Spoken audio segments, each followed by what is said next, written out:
15,000 ಕೊಡ್ತೀವಿ ಅಂತ ಭರವಸೆ ನೀಡಿದ್ರು. ಆದರೆ ಲಕ್ಷ್ಮೀ ಹೆಬ್ಬಾಳ್ಕರ್ ಮೇಡಮ್ ಅವರು ಇದುವರೆಗೂ ಹಣವನ್ನು ಬಿಡುಗಡೆ ಮಾಡಿಲ್ಲ. 50 ವರ್ಷ ಆದರೂ ಕೂಡ ಇವತ್ತು ಸರ್ಕಾರಗಳು ನಮ್ಮನ್ನು ಭಿಕ್ಷೆ ಯಾವ ಥರ ಆಗ್ತಾರೋ ಆ ಥರ ನಮ್ಮನ್ನು ಕಡೆಗಣಿಸ್ತಾ ಇದ್ದಾರೆ. ಅಂಗನವಾಡಿ ಕಾರ್ಯಕರ್ತರು BLO ಕೆಲಸ ಮಾಡ್ತಾ ಇರ್ತಾರೆ. ಅವಾಗ ಮಾತ್ರ ಅಂಗನವಾಡಿ ಶಿಕ್ಷಕಿಯರು ಸರ್ಕಾರಕ್ಕೆ ನೆನಪಾಗ್ತಾರೆ. ನಮಗೆ ಕನಿಷ್ಠ ಕೂಲಿ ಕೊಡಬೇಕು, ನಮಗೆ ಪಿಂಚಣಿ ಕೊಡಬೇಕು. ಹೋದ 2 ಬಜೆಟಲ್ಲೂ ಕೂಡ 1 ರೂಪಾಯಿನೂ ಕೂಡ ಹೆಚ್ಚಳ ಮಾಡಲಿಲ್ಲ. ಅಟ್ಲೀಸ್ಟ್ ನಾವು ಏನು 6ನೇ ಗ್ಯಾರಂಟಿ 15,000 ಕೊಡ್ತೀರಿ ಅಂತ ಹೇಳಿದ್ರು, ಅದಕ್ಕಾಗಿ ನಾವು ಇವತ್ತು ಹೋರಾಟ ಮಾಡ್ತಾ ಇದ್ವಿ. ಅದನ್ನು ಪಡ್ಕೊಂಡೇ ನಾವು ಹೋಗೋದು. ನಾವು ಏನು ನಮ್ಮ ಬೇಡಿಕೆ ಇಟ್ಕೊಂಡು ನಾವು ಹೋರಾಟ ಮಾಡ್ತಾ ಇದ್ವಿ. 3ನೇ ತಾರೀಕಿಂದ 7ನೇ ತಾರೀಕುವರೆಗೂ ಏನು ಜಾಥಾ ಇರ್ಬೋದು, ಹೋರಾಟ ಇರ್ಬೋದು ಮಾಡ್ತಾ ಇದ್ದೀವಿ. ನಮ್ಮ ಸಚಿವರ ಜೊತೆ, ನಮ್ಮ ಮುಖ್ಯಮಂತ್ರಿಗಳ ಜೊತೆ ಹಲವಾರು ಬಾರಿ ಮಾತುಕತೆ ಮಾಡಿದ್ದೀವಿ. ನಮ್ಮ ಬೇಡಿಕೆ ಇರೋದು 31,000 ಕನಿಷ್ಠ ಕೂಲಿ ಕೊಡಬೇಕು ಅಂತ. ಅಟ್ಲೀಸ್ಟ್ ನಾವು ಏನು 6ನೇ ಗ್ಯಾರಂಟಿ 15,000 ಕೊಡ್ತೀರಿ ಅಂತ ಹೇಳಿದ್ರು, ಅದಕ್ಕಾಗಿ ನಾವು ಇವತ್ತು ಹೋರಾಟ ಮಾಡ್ತಾ ಇದ್ವಿ. ಅದನ್ನು ಪಡ್ಕೊಂಡೇ ನಾವು ಹೋಗೋದು. ಈ ಹೋರಾಟ ನಾವು ಗೆಲ್ಲೇಬೇಕು. ಮಿನಿ ಅಂಗನವಾಡಿಗಳನ್ನ ಇಡೀ ರಾಜ್ಯದಲ್ಲಿ 3,321 ಇತ್ತು.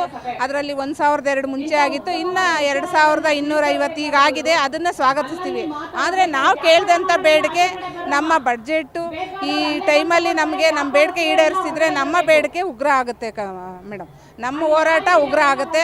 ಹಂಗಾಗಿ ನಮ್ಮ ಬೇಡಿಕೆ ಈಡೇರಲೇಬೇಕು. ಮತ್ತು ಗ್ರಾಚ್ಯುಟಿ ನಾಳೆ ಏನು ಮಹಿಳಾ ದಿನಾಚರಣೆ ಇದೆ, ಆ ಮಹಿಳಾ ದಿನಾಚರಣೆಯಲ್ಲಿ ಚೆಕ್ ವಿತರಣೆ ಮಾಡಬೇಕು ಅಂತ ಕೇಳಿದ್ದೀವಿ. ಈಗ ಅದು ಚೆಕ್ ವಿತರಣೆ ಆಗಲೇಬೇಕು. ಮತ್ತು ಇನ್ನು ಹಲವಾರು ಬೇಡಿಕೆಗಳು ಇಟ್ಕೊಂಡು ನಾವು ಹೋರಾಟ ಮಾಡ್ತಾ ಇದ್ದೀವಿ. ನಮ್ಮ ಸಚಿವರು ಬಂದು ಮಾತಾಡಿ ನಮ್ಮ ಬೇಡಿಕೆ ಈಡೇರಿಸೋಕ್ಕೆ ಪ್ರಯತ್ನ ಮಾಡಬೇಕು. ನಮ್ಮ ಬೇಡಿಕೆ ಈಡೇರದಿದ್ದರೆ ನಮ್ಮ ಹೋರಾಟ ಇನ್ನೂ ಉಗ್ರ ಆಗುತ್ತೆ. ನಾವಂತೂ ಹೋರಾಟ ನಿಲ್ಲಿಸಲ್ಲ. ಏನು 6ನೇ ಗ್ಯಾರಂಟಿ ಹೇಳಿದ್ದಾರೆ ಅದಾಗಲೇಬೇಕು. ಮುಂದಿನ ದಿನಗಳಲ್ಲಿ ನಮ್ಮ ಕನಿಷ್ಠ ಕೂಲಿ 31,000 ಸಿಗಲೇಬೇಕು ಅಂತ ಹೇಳ್ತಾ ಮಾತಾಡ್ತಾ ಇದ್ದೀವಿ. ಈಗ ಅಂಗನವಾಡಿ ವರ್ಕರ್ಸು ಮುಖ್ಯವಾಗಿ ಕೇಂದ್ರ ಸರ್ಕಾರ ನಮಗೆ ಬಜೆಟಲ್ಲಿ ಅನುದಾನಗಳನ್ನು ನಿಗದಿ ಮಾಡಬೇಕಾಗಿತ್ತು, ಗೌರವಧನ ಹೆಚ್ಚಳ ಮಾಡಬೇಕಾಗಿತ್ತು. ಆ ಸರ್ಕಾರನೂ ಕೂಡ ಹೆಚ್ಚಳ ಮಾಡಲಿಲ್ಲ. ರಾಜ್ಯ ಸರ್ಕಾರ ಕನಿಷ್ಠ ಅವರು ಅಧಿಕಾರಕ್ಕೆ ಬರುವ ಮುನ್ನ ಕಾಂಗ್ರೆಸ್ ಪಕ್ಷದ ವಿಧಾನಸಭಾ ಸಮಯದಲ್ಲಿ ಅವರ ಎಲ್ಲ ಭಾಷಣಗಳಲ್ಲೂ ಕೂಡ ಅಂಗನವಾಡಿಯವರಿಗೆ ಮತ್ತು ಬಿಸಿಯೂಟದವರಿಗೆ ಸಂಬಳವನ್ನು ಹೆಚ್ಚಳ ಮಾಡ್ತೀವಿ ಅಂತಕ್ಕಂಥ ಒಂದು ಆಶ್ವಾಸನೆಯನ್ನು ಕೊಟ್ಟಿದ್ದರು. ಸೊ ಅದರ ಪ್ರಕಾರ ಈಗ ಬಂದಿರುವಂಥ ಮಾಹಿತಿ, ಅಂಗನವಾಡಿಯವರಿಗೆ ಕೇವಲ 1,000 ರೂಪಾಯಿ, ಸಹಾಯಕಿಗೆ 750 ರೂಪಾಯಿ ಕೊಟ್ಟಿದ್ದಾರೆ. ಇದು ನಮಗೆ ಸಮಾಧಾನ ಇಲ್ಲ. ಯಾಕಂದರೆ 4,000 ರೂಪಾಯಿ ಅವರು ವೇತನ ಹೆಚ್ಚಳಕ್ಕೆ ಅಶ್ಯೂರೆನ್ಸ್ ಕೊಟ್ಟಿರೋದು. ಅರೆ 4,000 ರೂಪಾಯಿಯಲ್ಲಿ ಈಗ ಆಲ್ರೆಡಿ ಇದು 3ನೇ ಬಜೆಟ್ಟು ಮಾನ್ಯ ಸಿದ್ದರಾಮಯ್ಯವರು ಮಂಡನೆ ಮಾಡ್ತಾ ಇರೋದು, ಸಂಪೂರ್ಣ ಬಜೆಟ್. ಇನ್ನು ಇರೋದೇ 2 ಬಜೆಟ್. ಈಗ ನಾವೇನು ಹೇಳ್ತಾ ಇದ್ದೀವಿ, ಆಯಿತು ಪ್ರತಿ ಬಜೆಟಲ್ಲೂ ಕೂಡ ಅಟ್ಲೀಸ್ಟ್ 1,000 ರೂಪಾಯಿ ಆದರೂ ಹೆಚ್ಚಳ ಮಾಡ್ಕೊಂಡು ಬನ್ನಿ ಅಂತ. ಹೋದ 2 ಬಜೆಟಲ್ಲೂ ಕೂಡ 1 ರೂಪಾಯಿನೂ ಕೂಡ ಹೆಚ್ಚಳ ಮಾಡಲಿಲ್ಲ. ಕನಿಷ್ಠ ಈ ಒಂದು ಬಜೆಟಲ್ಲಾದರೂ ಒಂದು 2,000 ರೂಪಾಯಿ ಮಾಡ್ತಾರೆ ಅಂತೇಳಿ ನಮ್ಮ ನಿರೀಕ್ಷೆ ಇತ್ತು.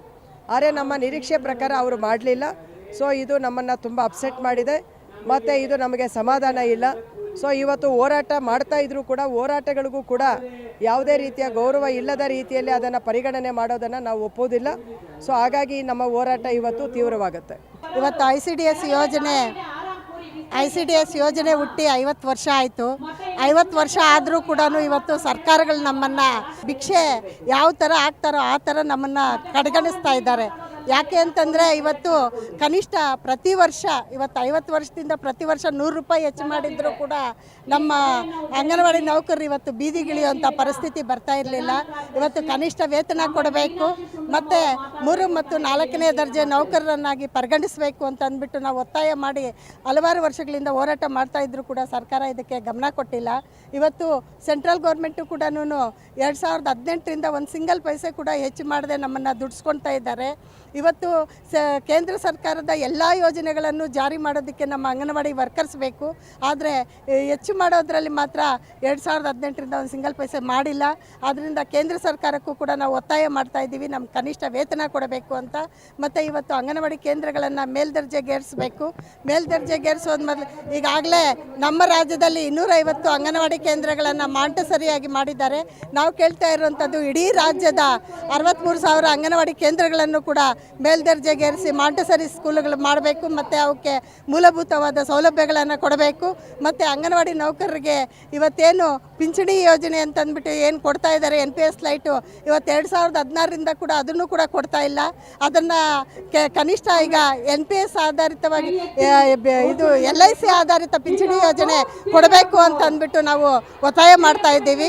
ಮತ್ತು ಈಗ ಏನು ಗ್ರ್ಯಾಜುಟಿ 2022 ಸುಪ್ರೀಂ ಕೋರ್ಟ್ ಆದೇಶ ಮಾಡಿದೆ. ಇವತ್ತು 2023 ಏಪ್ರಿಲ್ 1ನೇ ತಾರೀಕಿಂದ ನಮ್ಮ ರಾಜ್ಯದವರು ಆದೇಶ ಮಾಡಿದ್ದಾರೆ. ಆದರೆ ಆ ಹಣವನ್ನು ಇದುವರೆಗೂ ಕೂಡ ಬಿಡುಗಡೆ ಮಾಡಿಲ್ಲ. ಇವತ್ತು ಅಂತಾರಾಷ್ಟ್ರೀಯ ಮಹಿಳಾ ದಿನಾಚರಣೆ ಭಾಗವಾಗಿ ಕನಿಷ್ಠ ಈಗಲಾದರೂ ನಮ್ಮ ಅಂಗನವಾಡಿ ನೌಕರರಿಗೆ ಉಪಧನ ಕೊಡಬೇಕು ಅಂತ ಅಂದ್ಬಿಟ್ಟು ಸರ್ಕಾರಕ್ಕೆ ಒತ್ತಾಯ ಮಾಡ್ತಾ ಇದ್ದೀವಿ.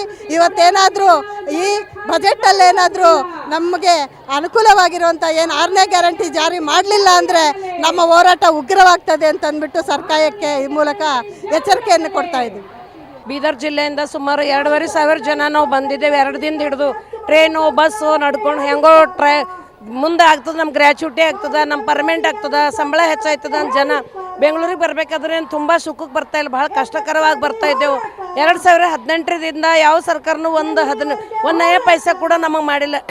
ಹೋದ ಜನವರಿಯಲ್ಲಿ ನಮಗೆ ಗ್ಯಾರಂಟಿ ಕೊಟ್ಟಿದ್ರು, ಅದು ಕೂಡ ಮಾಡಿಲ್ಲ. 6ನೇ ಗ್ಯಾರಂಟಿ ಆಗಬೇಕು, ಅಂಗನವಾಡಿ ಕೇಂದ್ರಗಳನ್ನ ಮೌಂಟೇಶ್ವರಿ ಆಗಬೇಕು, ಕನಿಷ್ಠ ವೇತನ ಕೊಡಬೇಕು, ಗ್ರ್ಯಾಚ್ಯುಟಿ ಆಗಬೇಕು. ಅಷ್ಟು ಆಗುವಲ್ಲಿಗೆ ನಾವು ಇಲ್ಲಿನ ಜಾಗ ಕದಲುವುದಿಲ್ಲ. ಮುಂದೆ ನಾವು ದೊಡ್ಡ ಹೋರಾಟ ಕೇಳಿತೀವಿ. ನಮಗೆ ಇಷ್ಟು ಬೇಡಿಕೆಗಳು ಆಗಲೇಬೇಕು, 6ನೇ ಗ್ಯಾರಂಟಿ ಕೊಡಲೇಬೇಕಂತೇಳಿ. ನಮಸ್ಕಾರ. ನಿಮ್ಮ ಈ ದಿನ .com ನಮ್ಮ ಕರ್ನಾಟಕ ಎಂಬ ವಿಶೇಷ ಸಂಚಿಕೆಯನ್ನು ನಿಮಗಾಗಿಯೇ ಹೊರತಂದಿದೆ. ಕರ್ನಾಟಕದ 50 ವರ್ಷಗಳ ಎಲ್ಲ ವಿಷಯಗಳನ್ನು ಒಮ್ಮೆಗೆ ಓದಿ ನಿಮ್ಮ ಮಕ್ಕಳಿಗೂ ಓದಿಸಿ. ಇನ್ನೇಕೆ ತಡ, ಕರೆ ಮಾಡಿ ಅತ್ಯುತ್ತಮ ಪುಸ್ತಕವನ್ನು ನಿಮ್ಮದಾಗಿಸಿಕೊಳ್ಳಿ. ನಾವು ರಾಜ್ಯ ಸರ್ಕಾರದಿಂದ ಈಗ 8 ವರ್ಷ ಆಯಿತು, 1 ರೂಪಾಯಿ ಕೂಡ ನಮ್ಮ ಅಂಗನವಾಡಿ ಕಾರ್ಯಕರ್ತರಿಗೆ ಜಾಸ್ತಿ ಆಗಿಲ್ಲ. ಮತ್ತು ಕೇಂದ್ರ ಸರ್ಕಾರದಿಂದ ಕೂಡ 8 ವರ್ಷದಿಂದನೂ ಕೂಡ 1 ರೂಪಾಯಿ ಜಾಸ್ತಿ ಆಗಿಲ್ಲ. ನಾವು ಪ್ರತಿ ವರ್ಷವೂ ಹೋರಾಟ ಮಾಡ್ತಾನೆ ಬಂದಿದ್ದೇವೆ.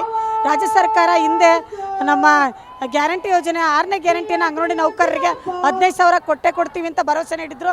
ಆದರೆ ಲಕ್ಷ್ಮೀ ಹೆಬ್ಬಾಳ್ಕರ್ ಮೇಡಮ್ ಅವರು ಇದುವರೆಗೂ ಹಣವನ್ನು ಬಿಡುಗಡೆ ಮಾಡಿಲ್ಲ. ಇವತ್ತಿನ ಹೋರಾಟ ನಾವು ಬಂದಿದ್ದೇವೆ. ಇವತ್ತು 6ನೇ ಗ್ಯಾರಂಟಿ 15,000 ಹಣ ನಮಗೆ ಕನಿಷ್ಠ ವೇತನ ಕೊಡೋವರೆಗೂ ನಾವು ಈ ಹೋರಾಟವನ್ನು ಬಿಟ್ಟು ಕದಲೋದಿಲ್ಲ. ಈಗ ಅನೌನ್ಸ್ ಮಾಡ್ತಿದ್ದಾರೆ ಅಂತ ವಿಷಯ ಗೊತ್ತಾಯಿತು. 1,000 ರೂಪಾಯಿ 750 ಸಹಾಯಕಿಯರಿಗೆ, ಕಾರ್ಯಕರ್ತರಿಗೆ 1,000 ರೂಪಾಯಿ ಅಂತೇಳಿ ಸರ್ಕಾರ ನಮಗೆ ಹೋರಾಟಕ್ಕೆ ಬಂದಾಗಲ್ಲ 500,000 ರೂಪಾಯಿ ಭಿಕ್ಷೆ. ಈಗ ನಾಯಿ ಮರಿಗಳಿಗೆ, ಮನೆ ನಾಯಿಗಳಿಗೆ ಹಾಕಿದಂಗೆ ಭಿಕ್ಷೆ ಆಗ್ತಿದೆ. ನಮಗೆ ಕೆಲಸ ಮಾತ್ರ ಪೋಷನ್ ಟ್ರ್ಯಾಕರ್, ಅನೇಕ 50 ರಿಜಿಸ್ಟ್ಗಳನ್ನು ಬರೆಯೋದು, ಮಕ್ಕಳಿಗೆ ಲಾಲನೆ ಪಾಲನೆ, ಪ್ರತಿಯೊಂದು ಕೆಲಸಗಳನ್ನು ಬೆಳಗ್ಗೆ 9:00ರಿಂದ 4 ಗಂಟೆವರೆಗೂ ಕೆಲಸ ಮಾಡ್ತಿದ್ದೇವೆ. ಈ ಕೆಲಸಕ್ಕೆ ತಕ್ಕಂಗೆ ಸಂಭಾವನೆ ಇಲ್ಲ. ಸರ್ಕಾರಕ್ಕೆ ಹೇಳ್ತಾ ಇರೋದು ಇಷ್ಟೇ, ನಮಗೆ 6ನೇ ಗ್ಯಾರಂಟಿ 15,000 ಕೊಡಬೇಕು. ಮತ್ತು ನಮಗೆ ಗ್ರ್ಯಾಚ್ಯುಟಿ ಹಣ ಮಹಿಳಾ ದಿನಾಚರಣೆಯಿಂದ ಬಿಡುಗಡೆ ಮಾಡಬೇಕು. ಎಲ್ಲ ಅಂಗನವಾಡಿಗಳನ್ನು ರಾಜ್ಯದಂಥ ಮಾಂಟೆಸರಿಯನ್ನಾಗಿ ಮಾಡಬೇಕು. ನಮಗೆ ಕನಿಷ್ಠ ಕೂಲಿ ಕೊಡಬೇಕು, ನಮಗೆ ಪಿಂಚಣಿ ಕೊಡಬೇಕು. ಎಲ್ಲ ನಮಗೆ ಸೌಲಭ್ಯಗಳನ್ನು ಕೊಡುವವರೆಗೂ ನಾವು ಈ ಹೋರಾಟದಿಂದ ಹಿಂದೆ ಸರಿಯೋದಿಲ್ಲ ಅಂತಂದೇಳಿ ನಾನು ಸರ್ಕಾರಕ್ಕೆ ಮನವಿ ಮಾಡ್ತಾ ನನ್ನ 2 ಮಾತನ್ನು ಮುಗಿಸ್ತೀನಿ. ಈಗ ಸರ್ಕಾರ ಎಲೆಕ್ಷನ್ ಬರುವಾಗ ಅಂಗನವಾಡಿ ಕಾರ್ಯಕರ್ತರು BLO ಕೆಲಸ ಮಾಡ್ತಾ ಇರ್ತಾರೆ. ಅವಾಗ ಮಾತ್ರ ಅಂಗನವಾಡಿ ಶಿಕ್ಷಕಿಯರು ಸರ್ಕಾರಕ್ಕೆ ನೆನಪಾಗ್ತಾರೆ. ಆದರೆ ಅವರಿಗೆ ಗೌರವಧನ ಹೆಚ್ಚಿಸಬೇಕು ಅನ್ನೋದನ್ನು ಸರ್ಕಾರ ನೆನಪು ಮಾಡ್ತಾ ಇಲ್ಲ. ಅವಾಗ ಆಶ್ವಾಸನೆ ಕೊಡ್ತಾರೆ, ನಿಮ್ಗೆ 6ನೇ ಯೋಜನೆಯನ್ನು ಖಂಡಿತ ಜಾರಿ ಮಾಡ್ತೀನಿ ಅಂತ ಹೇಳ್ತಾರೆ. ಆದರೆ ಸರ್ಕಾರ ಆ 6 ಯೋಜನೆಯನ್ನು ಜಾರಿಗೆ ಮಾಡೇ ಇಲ್ಲ. ಆನಂತರ ಅಂಗನವಾಡಿ ಶಿಕ್ಷಕಿಯರಿಗೆ ಈಗ ಪೋಷನ್ ಟ್ರ್ಯಾಕರ್ನಲ್ಲಿ ಕೆಲಸ ಮಾಡೋದಕ್ಕೆ ಹೇಳ್ಯಾರ, ಅದು ಮೊಬೈಲು ಸರಿಯಾಗಿ ಇರುವುದಿಲ್ಲ. ಆನಂತರ GPS ಫೋಟೋ ಹಾಕ್ರಿ ಅಂತ ಹೇಳ್ತಾರೆ. ಅಂಗನವಾಡಿ ಕೇಂದ್ರದಲ್ಲಿ ಗುಡುದ ಏರಿಯಾದಲ್ಲಿ ಕೆಲಸ ಮಾಡುವಂಥ ಅಂಗನವಾಡಿ ಕಾರ್ಯಕರ್ತರಿಗೆ ಅದು ಸರಿಯಾಗಿ ಕೆಲಸ ಮಾಡೋಕೆ ಆಗ್ತಾ ಇಲ್ಲ. ಪ್ರತಿಯೊಂದು ಗ್ರೂಪನ್ನು ವಾಟ್ಸಪ್ನಲ್ಲಿ ಹಾಕ್ರಿ ಅಂತ ಹೇಳ್ತಾ ಇದ್ದಾರೆ. ಆದಷ್ಟು ಮೊಬೈಲ್ ಕೆಲಸ ಮಾಡಬೇಕಾದ್ರೆ ಸರಿಯಾಗಿರುವಂಥ ಮೊಬೈಲ್ ಕೊಡಬೇಕು. ಆಮೇಲೆ ಅಂಗನವಾಡಿ ಶಿಕ್ಷಕಿಯರಿಗೆ ಸರಿಯಾಗಿ ಗೌರವಧನ ಜಾಸ್ತಿ ಮಾಡಬೇಕು. ಈಗ ಅಂಗನವಾಡಿ ಶಿಕ್ಷಕಿಯರು ಗೌರವಧನ ಕಡಿಮೆಯಾಗಿದೆ. ಯಾಕಂದರೆ ಮಕ್ಕಳ ಪಾಲನೆ ಪೋಷಣೆ ಮಾಡುವಂಥ ಅಂಗನವಾಡಿ ಶಿಕ್ಷಕಿಗೆ ಅವರ ಕುಟುಂಬ ನೋಡೋದಕ್ಕೆ ತುಂಬ ಕಷ್ಟ ಆಗಿದೆ. ಒಂದು ಮನೆ ಬಾಡಿಗೆ ಇರ್ಬೋದು, ಮಕ್ಕಳು ವಿದ್ಯಾಭ್ಯಾಸ ಇರ್ಬೋದು, ನೋಡ್ಕೊಳಕ್ಕೆ ಆಗ್ತಾ ಇಲ್ಲ. ಆದಷ್ಟು ಸರ್ಕಾರ ನಮ್ಮ ಬಗ್ಗೆ ಕಾಳಜಿ ತಗೊಂಡು ನಮ್ಮ ಗ್ರ್ಯಾಜುಯೇಟ್ ಹಣ ಕೂಡಲೇ ಬಿಡುಗಡೆ ಮಾಡಬೇಕು, ನಮ್ಗೆ ಗೌರವಧನ ಜಾಸ್ತಿ ಮಾಡ್ಬೇಕಂತ ಹೇಳ್ತಾ ಸರ್ಕಾರಕ್ಕೆ ಈಗ ನಮ್ಮ ರಾಜ್ಯ ಸಮಿತಿಯವರು ಏನು ತೀರ್ಮಾನ ಕೊಡ್ತಾರ ನಾವೆಲ್ಲರೂ ಅದಕ್ಕೆ ಬದ್ಧರಾಗಿ ಕೆಲಸ ಮಾಡ್ತೀವಿ ಅಂತ ಹೇಳ್ತಾ ನನ್ನ ಮಾತಾಡೋಕ್ಕೆ ಅವಕಾಶ ಕೊಟ್ಟಂತ ನಿಮಗೆ ಧನ್ಯವಾದ ಹೇಳ್ತಾ ಇದ್ದೀವಿ. ಅಂದರೆ ಇವತ್ತು ಅವರು ನುಡಿದಂತೆ ನಡೆಯುತ್ತೇವೆ ಅಂತ ಹೇಳ್ತಾ ಇರೋದು ಯಾವುದೇ ನೀತಿಗಳಲ್ಲಿ ಮತ್ತು ಅವರ ಕಾರ್ಯಾಚರಣೆಯಲ್ಲಿ ಆ ಮಾತುಗಳು ಕಾಣಿಸ್ತಾ ಇಲ್ಲ. ಈಗ before assembly election BJP government ಇದ್ದಾಗ ಕಾರ್ಮಿಕರ ಕೆಲಸದ ಅವಧಿಯನ್ನು 8ರಿಂದ 10 ಗಂಟೆಗೆ ಹೆಚ್ಚಳ ಮಾಡಿದರು. ಸೊ ನಾವಿವತ್ತು ಅದನ್ನು ವಾಪಸ್ ತೆಗಿಬೇಕು ಅಂತ ಕೇಳಿದ್ವಿ. ಇವತ್ತು ಅವರು ಅದನ್ನು ವಾಪಸ್ ತೆಗೆಯುವ ಬದಲಿಗೆ ಅವರು ಹೇಳ್ತಾ ಇರೋದು ನಾವು ಆಪ್ಷನಲ್ ಕೊಟ್ಟಿದ್ದೀವಿ ಅಂತ.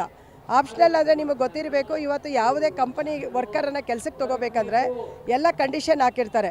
ಆ ಕಂಡೀಷನ್ಗೆ ಒಪ್ಪಿದ್ರೆ ಮಾತ್ರ ಕೆಲಸ ಕೊಡ್ತಾರೆ, ಇಲ್ಲಾಂದರೆ ಇಲ್ಲ. ಈ ಥರದೊಂದು ಸಿಂಪಲ್ ಸ್ಟ್ರಾಟಜಿನೂ ಕೂಡ ಇವತ್ತು ನಮ್ಮನ್ನಿಗೆ ಆಡಳಿತ ನಡೆಸುವವರಿಗೆ ಗೊತ್ತಾಗ್ತಾ ಇಲ್ಲ ಅನ್ನುವ ನೋವು ನಮಗಿದೆ. ಸೊ ಇದೇ ಮಾನ್ಯ ಸಿದ್ದರಾಮಯ್ಯ ಅವರು, ಡಿ ಕೆ ಶಿವಕುಮಾರ್ ಅವರು ಈ ಕಾರ್ಮಿಕ ಕೋಡ್ಗಳು ಮತ್ತು ಈ ಒಂದು ಏನು ಕೆಲಸದ ಅವಧಿಯ ವಿಚಾರಕ್ಕೆ ನಾವು ಪ್ರತಿಭಟನೆ ಮಾಡುವಾಗ ನಮ್ಮ ಹತ್ರ ಮಾತಾಡಿದ್ದಾರೆ ಅವರು. ನಾವು ನಿಮ್ಮೊಟ್ಟಿಗೆ ಇರ್ತೇವೆ, ನಮ್ಮ ಸರ್ಕಾರ ಬಂದ ಮೇಲೆ ನಾವು ಅಮೆಂಡ್ಮೆಂಟ್ ಚೇಂಜ್ ಮಾಡ್ತೇವೆ ಅನ್ನುವಂಥ ಮಾತನ್ನು ಕೂಡ ಅವ್ರು ಹೇಳಿದರು. ಸೊ ಬಟ್ ಇವತ್ತು ಆ ಥರದ ಯಾವುದೇ ಕೆಲಸಗಳನ್ನು ಕೂಡ ಅವರು ಮಾಡಿಲ್ಲ. ಮತ್ತು ಲೇಬರ್ ಕೋಡ್ ಈಗ ಸೆಂಟ್ರಲ್ ಗೌರ್ಮೆಂಟು ಏಪ್ರಿಲ್ 1ರಿಂದ ಜಾರಿ ಮಾಡ್ತೀವಿ ಅಂತ ಹೇಳ್ತಾ ಇದ್ದಾರೆ. ಸೊ ಈಗ ಏಪ್ರಿಲ್ 1ರಿಂದ ಜಾರಿ ಮಾಡಿದ್ರೆ ನಮ್ಮ ರಾಜ್ಯ ಸರ್ಕಾರ ಆಲ್ರೆಡಿ ಆ ಎಲ್ಲ ಇದನ್ನು ಫ್ರೇಮ್ ಮಾಡಿ ಇಟ್ಬಿಟ್ಟಿದೆ, ರೂಲ್ಸನ್ನು ಫ್ರೇಮ್ ಮಾಡಿ ಇಟ್ಟಿದೆ. ಸೊ ಹಂಗಾಗಿ ಏಪ್ರಿಲ್ 1ರಿಂದ ಅದು ಕೂಡ ಜಾರಿ ಆಗುತ್ತೆ. ಇದುವರೆಗೂ ನಮಗೇನು ಹೋರಾಟ ಮಾಡುವಂಥ ಹಕ್ಕುಗಳಿತ್ತು ಮತ್ತು ಕಾರ್ಮಿಕರು ಸಶಸ್ತ್ರಧಾರಿಗಳಾಗಿ ಕಾನೂನುಗಳ ನೆರವಿನೊಂದಿಗೆ ತಮ್ಮ ಹಕ್ಕುಗಳಿಗಾಗಿ ಹೋರಾಟ ನಡೆಸ್ತಾ ಇದ್ರು. ಸೊ ಇನ್ನು ಮುಂದೆ ನಿಶಸ್ತ್ರಾಗುವಂಥ ಒಂದು ಸಂದರ್ಭ ನಮ್ಮ ಮುಂದೆ ಬಂದಿದೆ. ಸೊ ಈಗಲಾದರೂ ಕೂಡ ರಾಜ್ಯ ಸರ್ಕಾರ ನಾವು ಒತ್ತಾಯ ಮಾಡೋದು, ಈ ಬಜೆಟಲ್ಲಿ ಕಾರ್ಮಿಕರ ಪರವಾದಂಥ ನೀತಿಗಳನ್ನು, ಧೋರಣೆಯನ್ನು ನೀವು ತಾಳಬೇಕು ಅನ್ನೋದನ್ನು ಕೂಡ ನಾವು ಈ ಚಳುವಳಿಯ ಮುಖಾಂತರ ನಾವು ಒತ್ತಾಯವನ್ನು ಮಾಡ್ತಾ ಇದ್ದೀವಿ. ಬಟ್ ಆ ರೀತಿಯ ಸೂಚನೆಗಳು ನಮಗೆ ಕಡಿಮೆ ಕಾಣಿಸ್ತಾ ಇದೆ ಅಂತೇಳಿ ಇವತ್ತಿನ ಬಜೆಟ್ ನೋಡಿದ್ರೆ ನಮಗೆ ಗೊತ್ತಾಗ್ತಾ ಇದೆ. ಮತ್ತಷ್ಟು ವಿಶೇಷ ವಿಡಿಯೋಗಳನ್ನು ನೋಡಲು ಮತ್ತು ಹೊಸ ವಿಡಿಯೋಗಳ ಬಗ್ಗೆ ತಿಳಿಯಲು ಈ ದಿನ .com ಯೂಟ್ಯೂಬ್ ಚಾನೆಲ್ ಸಬ್ಸ್ಕ್ರೈಬ್ ಮಾಡಿ ಮತ್ತು ಬೆಲ್ ಐಕಾನ್ ಕ್ಲಿಕ್ ಮಾಡಿ.